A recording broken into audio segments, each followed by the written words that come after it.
大家好，欢迎来到上品宅配赋能商学院。今天为大家带来的是26强版设计下单。滤金板平板与格栅组合调用。第一步，点击卧室或客餐厅墙面。第二步，点击背景墙的墙板组合，进入选择需要铺设的墙面，点击确认。第三步，进入总体设置。输入吊顶高度。外框设置的整体系类选择为干区。左束框和右束框都替换为收口。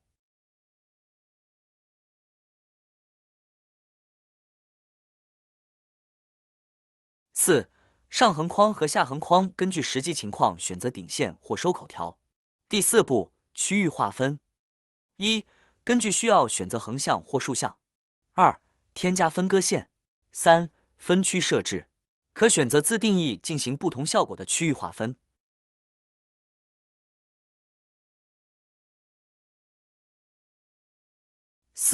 点击应用。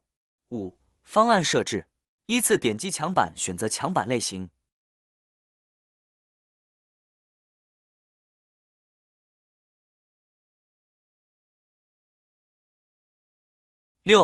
点击完成区域设置。